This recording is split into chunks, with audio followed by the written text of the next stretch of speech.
Hello, नमस्कार। कैसे हैं आप सभी? उम्मीद करते हैं जहाँ भी होंगे स्वस्थ होंगे, मस्त होंगे, व्यस्त होंगे, अपनी तैयारी को बेहतर से बेहतरीन बना रहे होंगे और काफ़ी मन से लगे होंगे। आज हम इस अध्याय में, इस लेक्चर में वर्णमाला को आगे बढ़ाते हुए व्यंजनों का अध्ययन करेंगे। जैसा कि हम जानते होंगे, वर्ण वर्णमाला में वर्ण दो प्रकार के होते हैं, एक स्वर और दूसरा व्यंजन।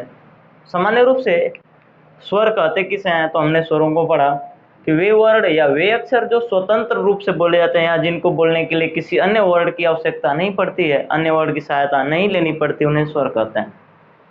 व्यंजन किसे कहेंगे, तो सामान्य रूप से आज हम पढ़ेंगे व्यंजनों को, और व्यंजनों का पूर्ण रूप से अध्ययन किया जाएगा। जितने भी पक्ष होंगे व्यंजनों के, सभी पक्षों का अध्ययन करेंगे। जो नए नए क्वेश्चंस बन रहे हैं उन सभी नए नए क्वेश्चंस को यहाँ पर डिस्कस करेंगे और नए टॉपिकों का भी यहाँ पर अध्ययन किया जाएगा। व्यंजन के देखें तो व्यंजन को हम ऐसे भी लिख सकते हैं और व्यंजन को ऐसे भी लिखा जा सकता है, जिसकी चर्चा हम आगे करेंगे कि यहाँ पर अनुस्वार के स्थान पर पचवां अक्षर लिखा जाएगा, कब लिखा जाएगा, कैसे होंगी सारी चीज़ें। तो मुख्य रूप से यहाँ पर हम देखते हैं, व्यंजन की अगर संख्या पूछी जाए तो व्यंजन की सामान्य रूप से संख्या 33 होती है। व्यंजन कितने होते हैं? 33 होते हैं। इसके बाद अगर आपसे प्रश्न पूछे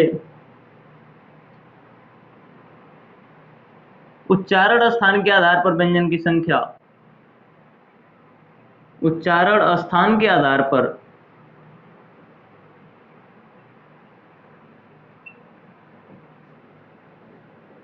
व्यंजन की संख्या, तो उच्चारण स्थान के आधार पर व्यंजन की संख्या होती है 35। सामान्य रूप से व्यंजनों की संख्या 33, उच्चारण स्थान के आधार पर व्यंजनों की संख्या 35। एक प्रश्न आपसे पूछा जाएगा, हिंदी बाल पोथी में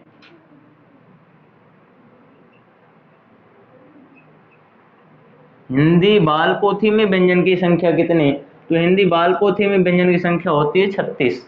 बाल पोथी का मतलब कि जब हम बचपन में छोटे थे तो जो हम क ख ग घ पढ़ते थे उसमें कितने व्यंजन पढ़ते थे? 36 व्यंजन। मुख्य रूप से व्यंजनों की संख्या अगर पूछी जाए तो 33। उच्चारण स्थान के आधार पर व्यंजन की संख्या कितनी? 35। हिंदी बाल पोथी में व्यंजनों की संख्या कितनी? 36। अगर आपसे प्रश्न पूछा जाए कुल व्यंजन कितने होते हैं, तो कुल व्यंजनों की संख्या होती है 41। कितने? 41। तो इन सभी व्यंजनों का हम अध्ययन करेंगे। संख्या से अगर प्रश्न बनता है तो आप यहाँ से स्क्रीनशॉट लेकर के देख सकते हैं। आगे चलते हैं हम। व्यंजनों को अध्ययन की दृष्टि से कितने भागों में बांट करके पढ़ा जाता है, तो मुख्य रूप से जो हमारे व्यंजन है, अगर पूछा जाए मूल व्यंजनों की संख्या या व्यंजनों की संख्या, तो मूल व्यंजनों की संख्या 33 होती है। अब इन 33 व्यंजनों को मुख्य रूप से 3 भागों में बांटते हैं और पूर्ण रूप से व्यंजनों को 5 भागों में बांट करके पढ़ा जाएगा। लेकिन मुख्य रूप से व्यंजनों को कितने भागों में बांटते हैं, तो 3 भागों में बांटते हैं। तो ध्यान देंगे, यहाँ से व्यंजनों का वर्गीकरण करें तो इसमें पहला हमारा होगा स्पर्श व्यंजन,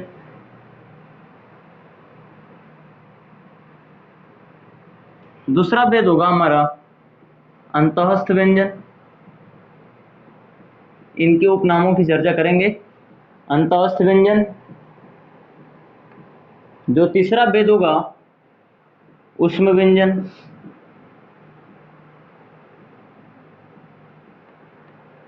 चौथा भेद द्विगुण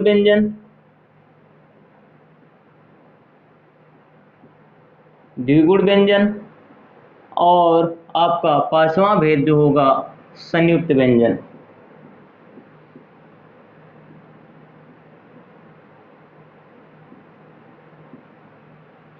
व्यंजन में हम इन सारे व्यंजनों का अध्ययन करेंगे। अस्पर्श व्यंजन, अंतःस्थ व्यंजन, ऊष्म व्यंजन, द्विगुण व्यंजन और संयुक्त व्यंजन। अब थोड़े से इनके उपनाम की बात करें तो जो आपका स्पर्श व्यंजन है, स्पर्श व्यंजन को और किस नाम से जानते हैं, तो स्पर्श व्यंजन को वर्गों में रखा जाता है, इसलिए इनको वर्गीय व्यंजन भी कहते हैं। वर्गीय व्यंजन, या इन्हीं को उदित वर्ण भी कहा जाता है। उदित वर्ण, स्पर्श व्यंजन को क्या कहते हैं? उदित वर्ण भी कहते हैं। इसके बाद अंतःस्थ व्यंजन, अंतःस्थ व्यंजन के अंतर्गत हम पढ़ेंगे जो अर्धस्वर होंगे, अर्धस्वरों को पढ़ा जाएगा।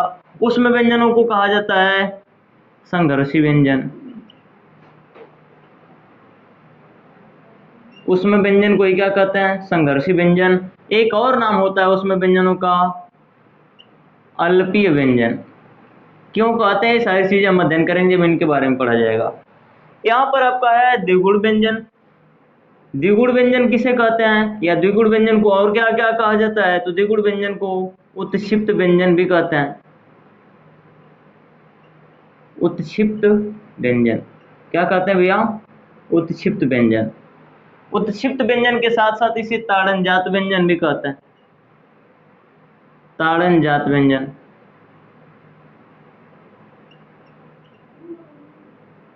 ताड़नजात व्यंजन, ताड़नजात व्यंजन के साथ साथ इन्हें उत्सृप्य व्यंजन भी कहा जाता है। इनके उपनाम हैं।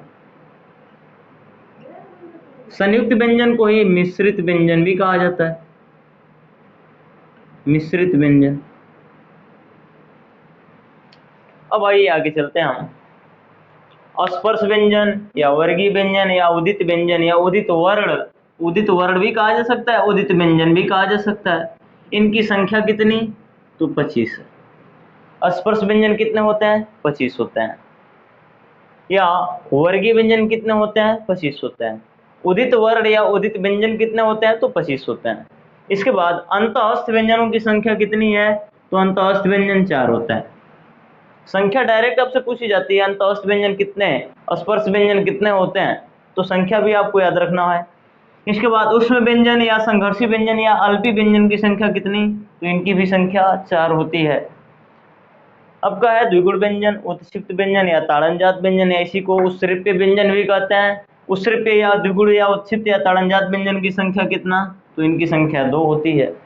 इसके साथ ही संयुक्त व्यंजन या मिश्रित व्यंजन की टोटल संख्या कितनी होती है? तो संयुक्त व्यंजन की संख्या हिंदी में 4 होती है। इनका पूर्ण रूप से अध्ययन करेंगे हम। अब आइए आगे चर्चा करते हैं हम स्पर्श व्यंजन क्या होते हैं। तो स्पर्श व्यंजन, यहां पर एक शब्द है स्पर्श।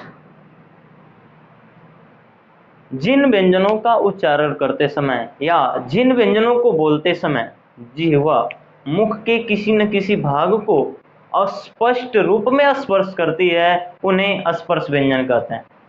ध्यान दीजिएगा, कोई भी ऐसा वर्ण नहीं है जिसका उच्चारण करते समय जिह्वा मुख के किसी न किसी भाग को स्पर्श न करे। सभी वर्णों को सामान्य रूप से स्पर्श व्यंजन, अंतःस्थ व्यंजन, ऊष्म व्यंजन, द्विगुण व्यंजन, संयुक्त व्यंजन, सभी व्यंजनों का उच्चारण करते समय जिह्वा मुख के किसी न किसी भाग को स्पर्श करती है। लेकिन जो हमारे स्पर्श व्यंजन हैं, इनको ही क्यों स्पर्श नाम दिया गया? ये जो 25 है, 25 को ही स्पर्श क्यों कहा जाता है? क्यों कहा जाता है? कारण है कि ये ऐसे 25 व्यंजन है जिनका उच्चारण करते समय इन बाकी की अपेक्षा जिह्वा अधिक स्पर्श करती है, स्पष्ट रूप में स्पर्श करती है। तो सामान्य रूप से स्पर्श व्यंजन की परिभाषा होगी, जिन व्यंजन वर्णों का उच्चारण करते समय जिह्वा मुख के किसी न किसी भाग को स्पष्ट रूप में स्पर्श करती है, उन्हें स्पर्श व्यंजन कहते हैं। कह लिए भैया। आइए आगे चलते हैं। जो स्पर्श व्यंजन है इनकी संख्या कितनी है? तो इनकी संख्या 25 है। इनको वर्गीय व्यंजन क्यों कहते हैं सर? तो वर्गों में रखे जाने के कारण स्पर्श व्यंजन को वर्गीय व्यंजन कहा जाता है। जैसे गांव में रहने वाला ग्रामीण, शहर में रहने वाला शहरी, उसी प्रकार से वर्ग में रखा गया है तो वर्ग में रहने वाला को क्या कहेंगे? वर्गीय व्यंजन कहेंगे। वर्ग में रहने वाला व्यंजन क्या कहलाएगा? वर्गीय व्यंजन। वर्ग की संख्या कितनी होती है? कितने वर्गों में रखा गया है सामान्यतया? तो 5 वर्गों में रखा गया। स्पर्श व्यंजन को कितने वर्गों में रखा गया है? 5 वर्गों में रखा गया है। और प्रत्येक वर्ग में 5 व्यंजन रखे गए हैं, यानी कि वर्गों की संख्या 5 और एक वर्ग में 5 व्यंजन। एक वर्ग में 5 व्यंजन है और वर्गों की संख्या 5, तो कुल कितने व्यंजन हो जाएंगे? 25 हो जाएंगे।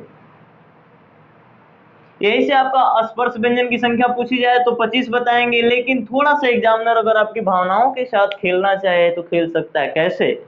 समझिएगा, अगर पूछा जाए स्पर्शी व्यंजन कितने होते हैं, स्पर्श व्यंजन तो 25 हैं, लेकिन बस यहाँ पर ई की मात्रा जोड़ दिए जाए तो स्पर्शी व्यंजन की संख्या कितनी है? तो स्पर्शी व्यंजन की संख्या होती है 16। इतना गैप, इतना अंतर, इनको हम आगे अध्ययन करेंगे क्यों है। तो भावनाओं को समझते हुए आगे चलिएगा। अस्पर्श व्यंजन की संख्या 25, इनको 5 वर्गों में रखा गया है। एक वर्ग में 5 व्यंजन आते हैं। ये वर्ग कौन कौन से हैं तो ध्यान दीजिएगा।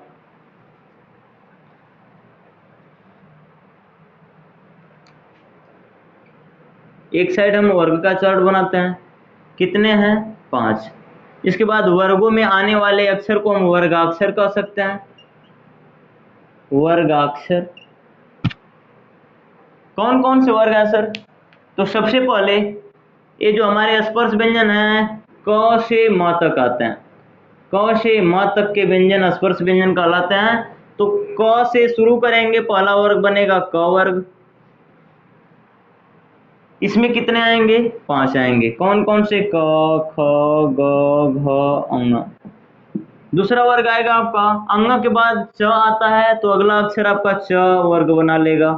च वर्ग में कितने आएंगे? तो 5। कौन कौन से? च, छ, ज, झ, इय। फिर आपका आएगा ट वर्ग। ट वर्ग में आपके होंगे ट, ठ, ड, ढ, ड़। अगला आपका आता है त वर्ग। त वर्ग में आपके आते हैं त, थ, द, ध, न। इसके बाद आपका आता है प वर्ग। प वर्ग में आते हैं प, फ, ब, भ और म। ये आपके 25 स्पर्श व्यंजन है। 25 स्पर्श व्यंजन। एक चीज यहाँ से कॉमन हो गई कि बचपन से हम इनको का, खा, गा, घ, अंगा, च, छ, ज, झ, ञ, ट, ठ, ड, ढ, ड़, त, थ, द, ध, न, प, फ, ब, भ, म ही पढ़ते आ रहे हैं। क्या कभी हम ऐसे पढ़े हैं क्या? प, र, ट, न, ह, स, च, र, ल, च, य, व, न, क। ऐसे कभी नहीं पढ़े। क्यों नहीं पढ़े हैं? क्योंकि हम जानते हैं कि वर्णमाला कहते किसे? वर्णमाला की परिभाषा क्या होती है? तो वर्णों के व्यवस्थित तथा क्रमबद्ध समूह को वर्णमाला कहते हैं। यानी कि ये जो क्रम है यह व्यवस्थित क्रमबद्ध है। पहले क, ख, ग, घ अंग को पढ़ा जाएगा, फिर उसके बाद च, छ, ज, झ, ञ को पढ़ा जाएगा। ऐसा क्यों? पहले हम क, ख, ग, घ अंग को ही क्यों पढ़ते हैं? या जो हमारा पहला वर्ग है क वर्ग है, दूसरा वर्ग च वर्ग, तीसरा ट वर्ग, चौथा त वर्ग, पांचवा प वर्ग है, क्यों नहीं प वर्ग को पहले रखा गया है? तो सामान्य रूप से ध्यान दीजिएगा, अगर घर में कोई बड़े सदस्य होंगे तो जो बड़े मतलब कुछ में सब घर में कुछ सदस्य होंगे, जो बड़े सदस्य होंगे उनको पहले बुलाया जाता होगा या उनको लोग पहले से जानते होंगे। जो बाद में जन्मे होंगे उनको बाद में लोग जानते होंगे। जो सबसे बाद में जन्मा होगा उसको सबसे बाद में लोग जानेंगे। उसी प्रकार से जो हमारे स्पर्श व्यंजन है ये जहाँ से जन्म लेते हैं, जो पहले जन्म लेते हैं, जो पहले बोले जाते हैं उनको पहले रखा जाता है। जन्म लेने का मतलब उच्चारण स्थान। सामान्य रूप से इनके उच्चारण स्थान के आधार पर इनको पहले रखा जाता है। उच्चारण स्थान क्या होंगे सर? थोड़ा सा ध्यान देंगे। उच्चारण स्थान या इसी को कहा जा सकता है जन्म स्थान।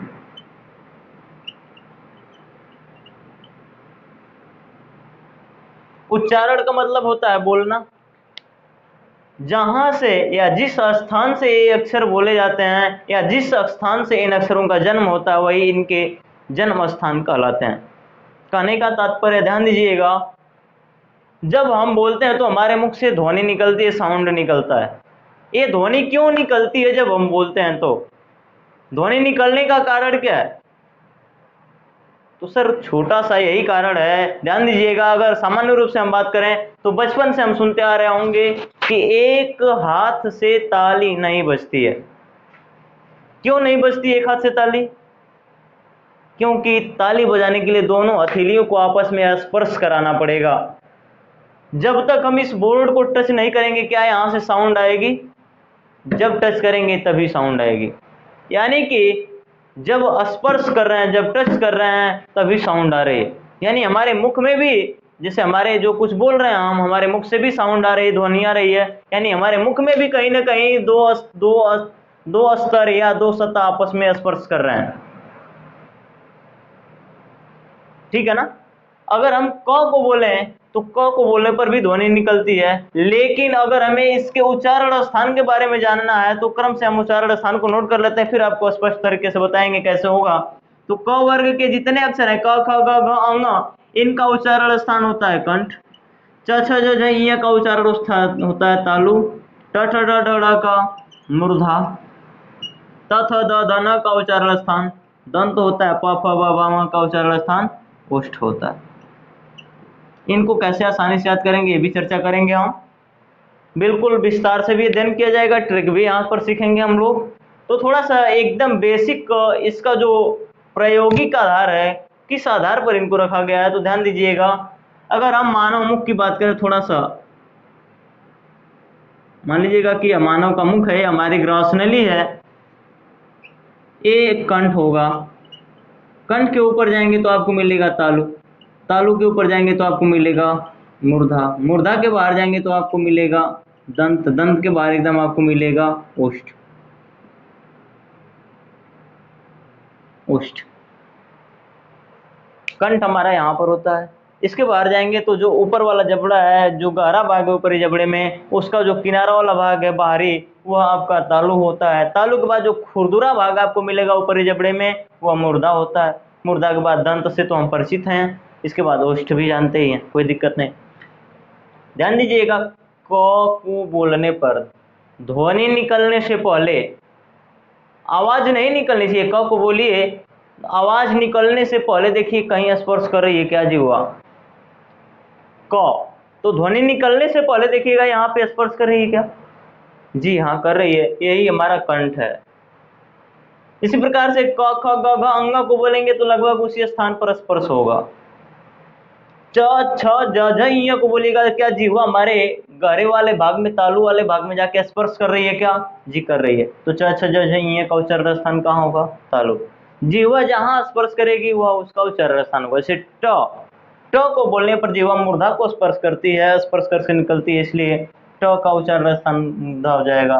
त का उच्चारण स्थान क्या होगा? त थ द ध न। जब भी इनको बोलेंगे आप तो मुख्य रूप से जिह्वा दांत को स्पर्श करेगी। और प फ ब भ म ऐसे वर्ण हैं, पहले ओष्ठ सटेगा, फिर जब हटेगा तब ध्वनि निकलेगी। ध्वनि निकलने से पहले देखिएगा हमारे मुख के दो अंग कहाँ स्पर्श कर रहे हैं, तो प बिना ओष्ठ सटाए बोल सकते हैं क्या? नहीं। उसी प्रकार से बिना कंठ तालु मूर्धा दंत सटाए इन अक्षरों को हम नहीं बोल सकते हैं।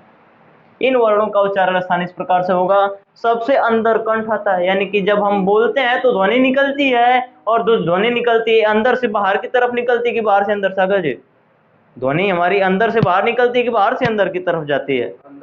अंदर से बाहर की तरफ आती है। तो जो सबसे पहले अंदर होगा वो सबसे पहले वही बोला जाएगा ना। जैसे घर में जो बड़े लोग होते हैं जिनका जन्म पहले होता है, लोग उनको पहले जानते हैं। जो लोग पहले जन्म लिए होते हैं घर में उनको पहले लोग जानते हैं ना, जो पहले आएगा उसी को ना पहले बुलाया जाएगा। तो पहले कंठ आता है, इसलिए कंठ वाले वर्णों को पहले रखा गया। फिर इसके बाद बाहर आते हैं तो तालु मिलता है, दूसरे नंबर पर तालु आता है, इसलिए दूसरे नंबर पर तालु से उच्चारित होने वाले वर्णों को रखा गया। इसके बाद उसके बाहर आते हैं तो मूर्धा मिलता है, मूर्धा और बाहर आएगा तो इसके बाद मूर्धा वाले को रखा जाएगा।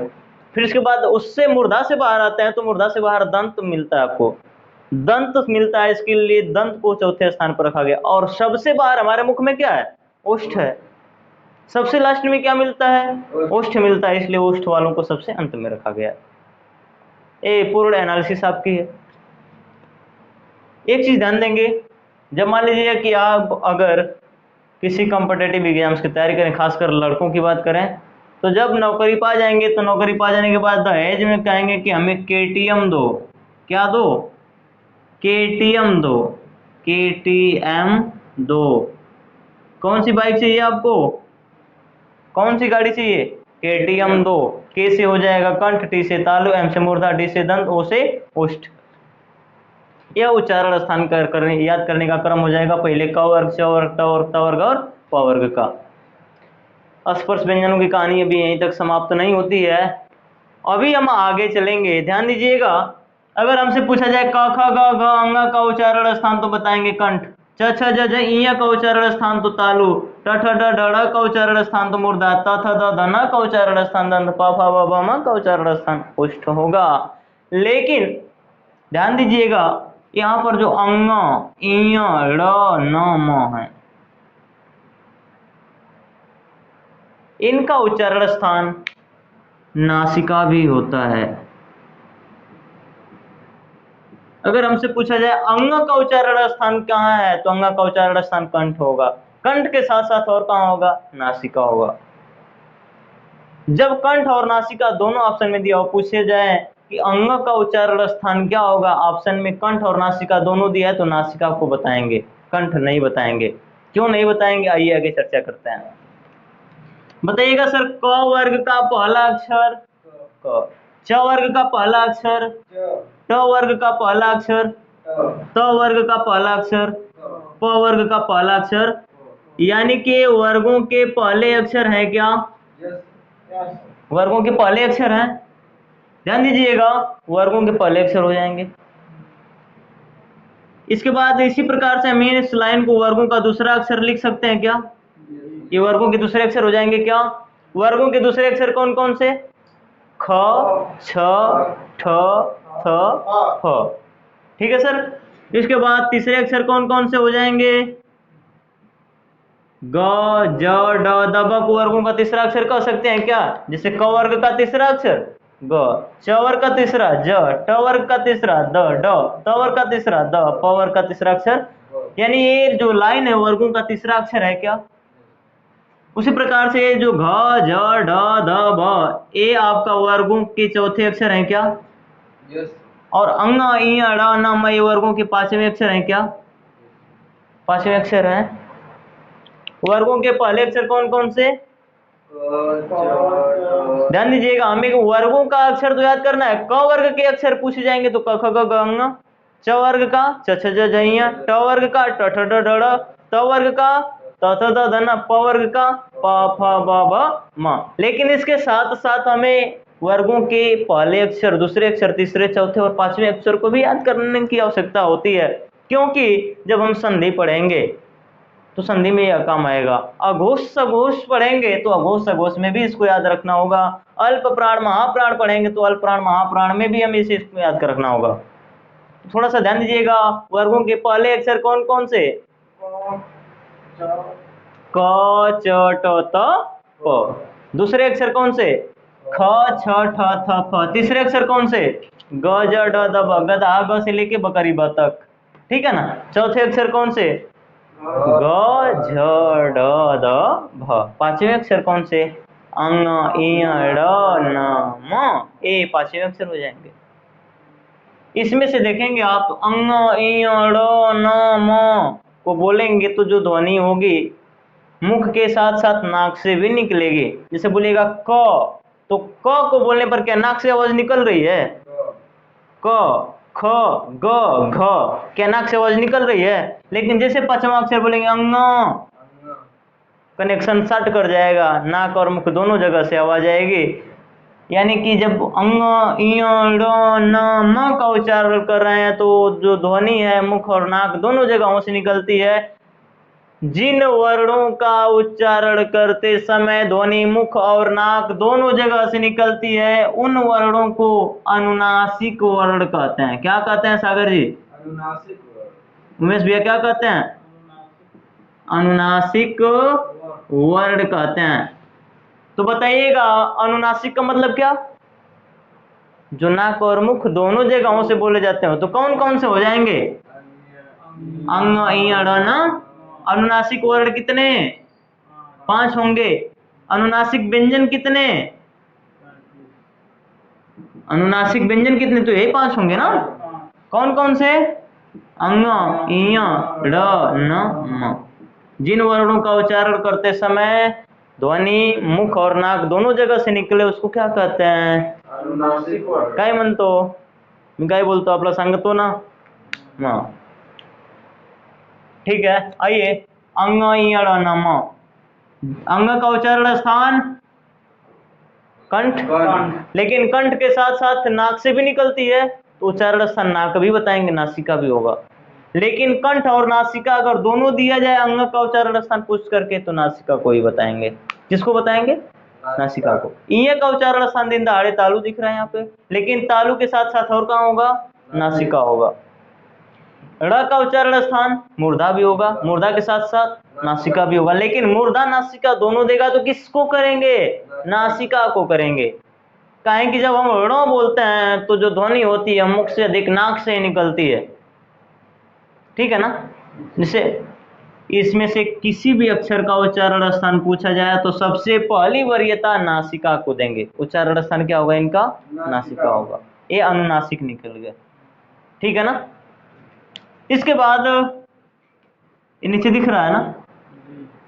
हाँ ठीक है, आइए चर्चा करते हैं। इसमें आपके जो च छ ज झ ये जो आपके दिखाई दे रहे हैं, च कौन कौन से अक्षर सर? च छ ज झ।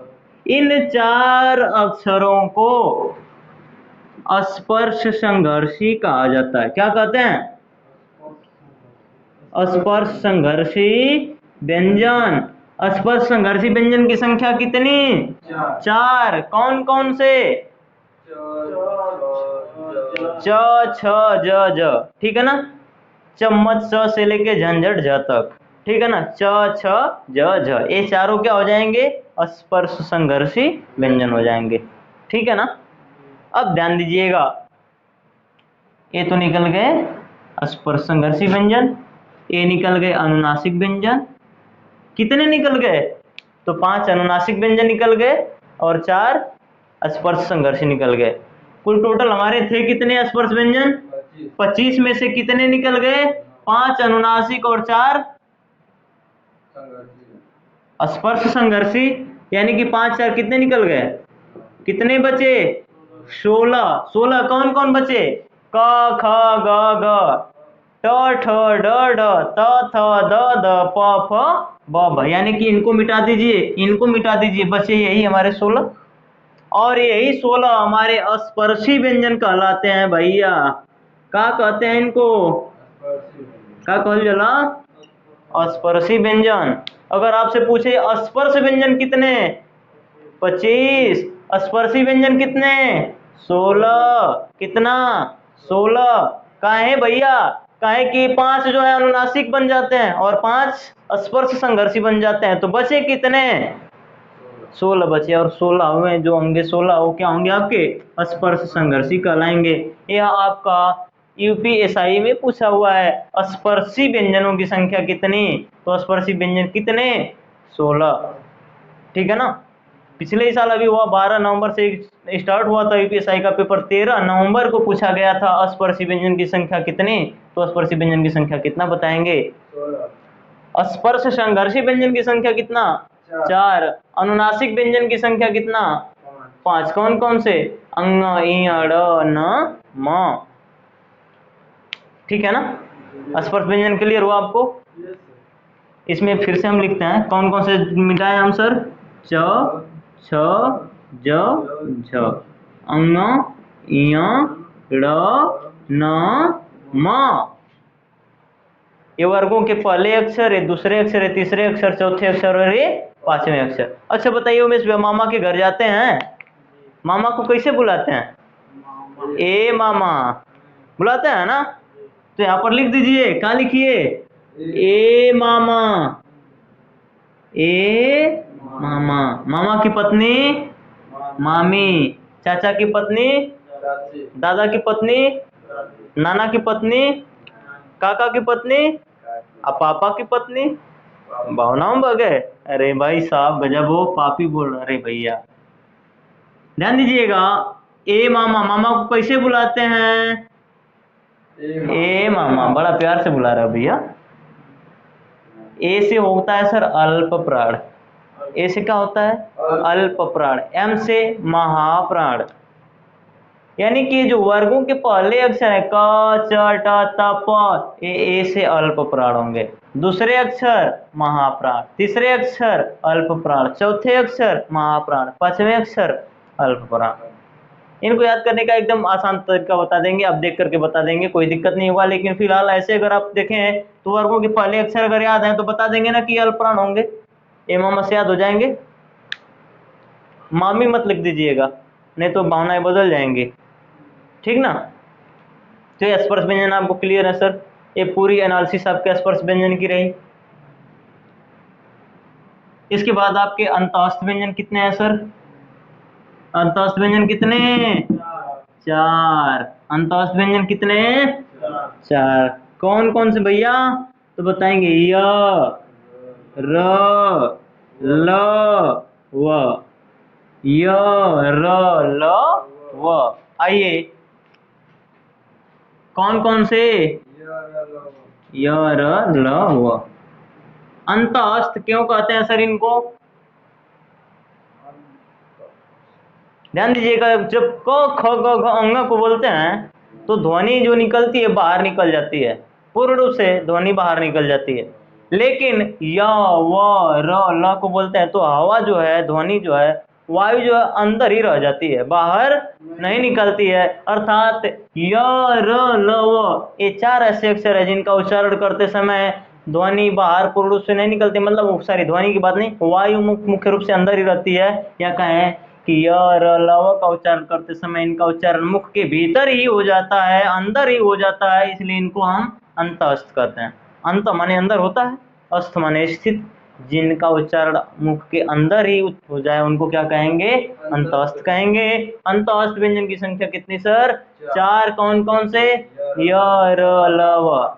य, र, ल, व। यार लव हो गया। क्या हो गया? यार लव हो गया। यार लव। कर लेंगे ना अंतःस्थ। ध्यान दीजिएगा सर, अंतःस्थ व्यंजन के बाद इसमें से, इन्हीं में से 2 ऐसे व्यंजन हैं जिनको अर्धस्वर कहा जाता है। उमेश भैया को नींद आ रही है। अर्धस्वर की संख्या अगर पूछी जाए सर तो इसी में से 2 होंगे। अर्धस्वर की संख्या कितनी सर? 2। इसी में से अगर आपसे प्रश्न पूछा जाए स्वर तथा व्यंजन के बीच की इकाई, या स्वर तथा व्यंजन के बीच की ध्वनि किसे कहते हैं? किसे कहते हैं? तो जो आधा स्वर हो, आधा व्यंजन हो, उसे ही अर्धस्वर कहते हैं। अर्थात स्वर तथा व्यंजन के बीच की ध्वनि किसे कहते हैं? तो हमारा जवाब होगा अर्धस्वर को कहते हैं। अर्धस्वर कितने हैं? 2। अर्धस्वर कितने? 2। 2 कौन कौन से? यारा, लव हो गया, य और अंतिम, इसका पहला और अंतिम। य और वह क्या है? अर्धस्वर में आता है। य और वह ये क्या है सर आपके? अर्धस्वर। अगर आपको जानने की आवश्यकता होगी कि क्यों कहते हैं तो कमेंट बॉक्स में बताइएगा, हम इसका बता देंगे कि य व को अर्धस्वर क्यों कहते हैं। फिलहाल यहीं पर आप समझिएगा कि य व को हम क्या कहते हैं? अर्धस्वर कहते हैं। ठीक है ना? ध्यान देंगे सर, अर्धस्वर की संख्या 2। कौन कौन से? स्वर तथा व्यंजन के बीच की ध्वनियां किसे कहते हैं? अर्धस्वर। कौन कौन से? य और व। यहाँ पर ध्यान दीजिएगा, अब बचे कौन कौन से? र और ल। तो र को भी कुछ न कुछ कहा जाता होगा, ठीक है ना? तो र को भी कई नामों से जानते हैं। र को कहा जाता है सर प्रकंपित व्यंजन।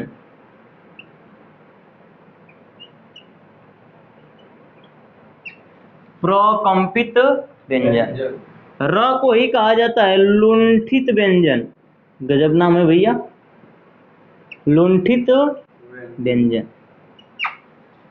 प्रकंपित व्यंजन किसे कहते हैं? र को। लुंठित व्यंजन किसे कहते हैं? र को। प्रकंपित का मतलब क्या होता है सर?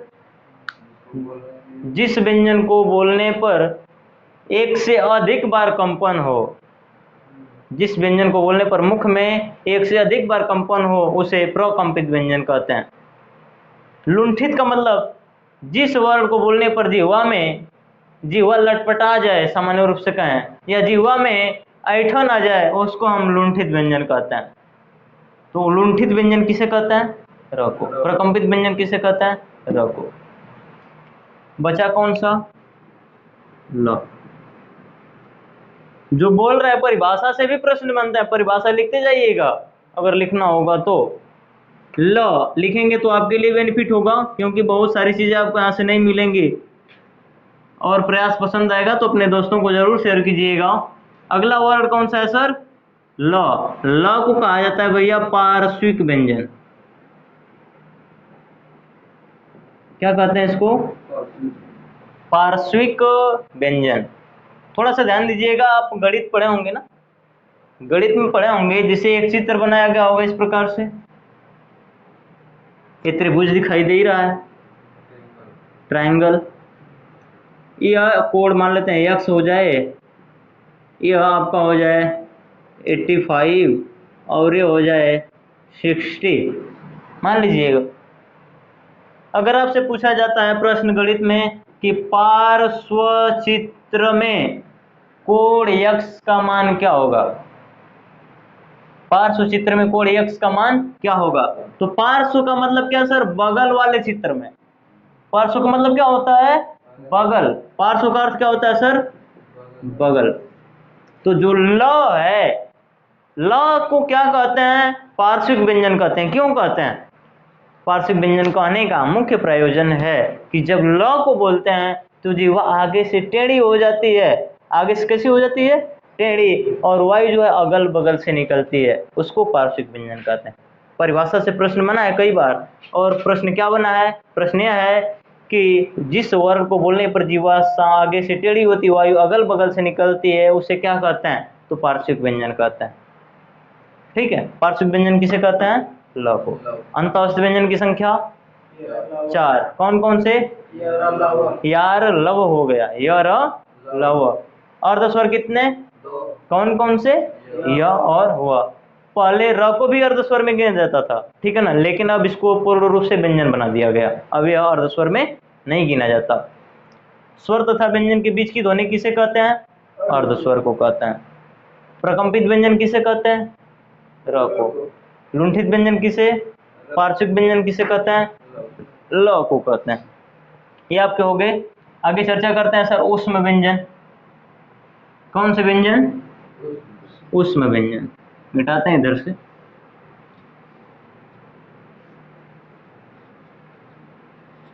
ऊष्म व्यंजन को और क्या कहते हैं सर? या अल्पीय व्यंजन। सॉरी, ये 4 ऊष्म व्यंजन कौन कौन से हैं सर? श, ख, श, ह, श, ख, स, ह। ये क्या है आपके? ऊष्म व्यंजन। ऊष्म व्यंजन कहने का मतलब क्या सर?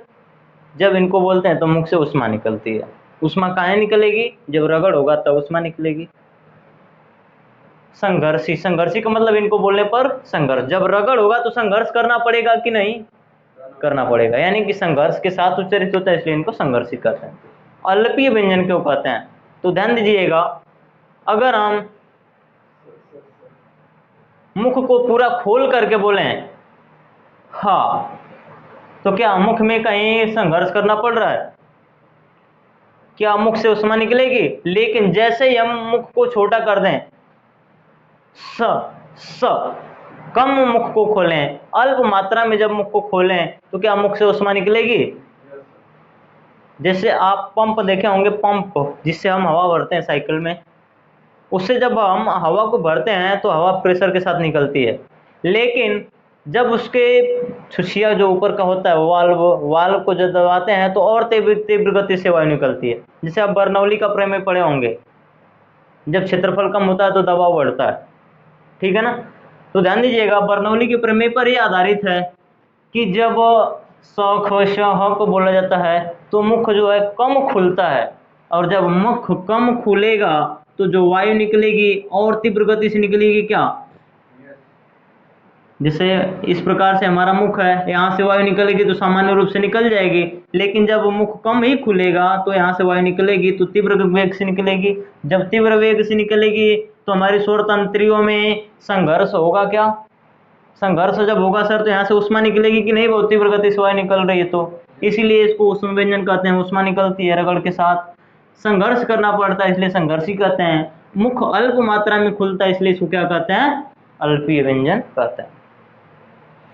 अब ध्यान दीजिएगा, इस स को तालव्य व्यंजन कहते हैं या तालव्य स कहते हैं। बचपन में इसको बड़ा स कहते थे ना, लेकिन अब हम बड़े हो गए तो क्या इसको बड़ा स कहेंगे? नहीं, तालव्य स कहेंगे। इसको बचपन से ही मूर्धाशय कहते हैं। क्या कहते हैं सर? ये मूर्धाशय है। इसको दंत स कहा जाता है और ह का उच्चारण स्थान होता है कंठ। ह का उच्चारण स्थान क्या होता है सर? कंठ। एक इसमें अक्षर है ह। ह को कई नामों से जानते हैं। ह को कई नामों से जानते हैं। ह को क्या क्या कहते हैं सर? तो ह को काकल्य व्यंजन कहा जाता है। ह को उरस्थ व्यंजन कहा जाता है। ह को ही उरस्थ व्यंजन कहते हैं। ह को स्वर तंत्रीय व्यंजन कहा जाता है। स्वर तंत्रीय व्यंजन। ह को ही स्वर यंत्रमुखी व्यंजन भी कहा जाता है। स्वर यंत्र मुखी व्यंजन। ह को ही द्वितीय प्रकंपित व्यंजन भी कहा जाता है। प्रकंपित र को कहते हैं और द्वितीय प्रकंपित पूछा जाएगा तो द्वितीय प्रकंपित व्यंजन किसे कहते हैं? ह को कहते हैं। एक और नाम देते हैं इसी को, अलिजिह्वा व्यंजन। अलिजिह्वा व्यंजन।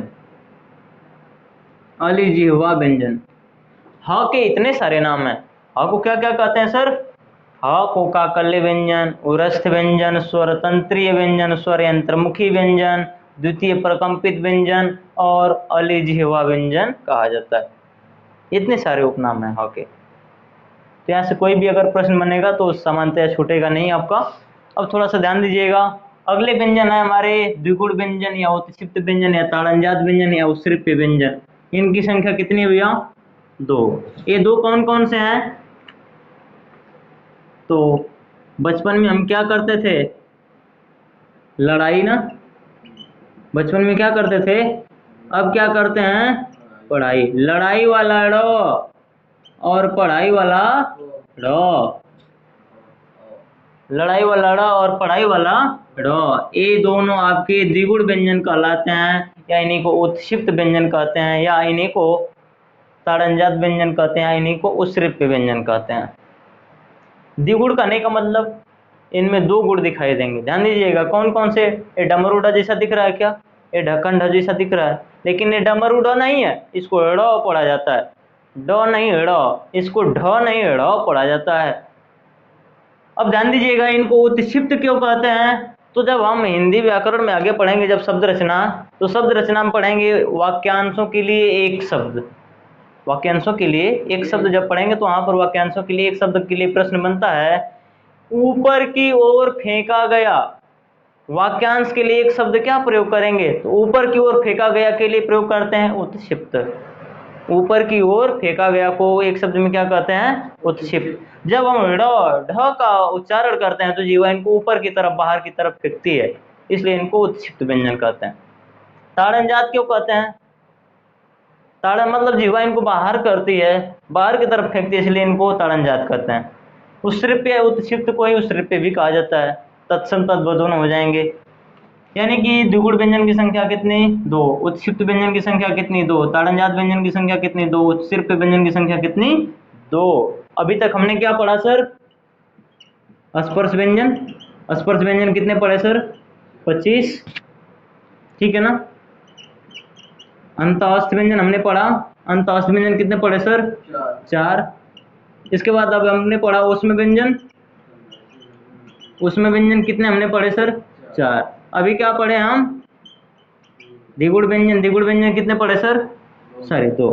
कितने हो गए? 25 4 29, 29 4 33, 33 2 35।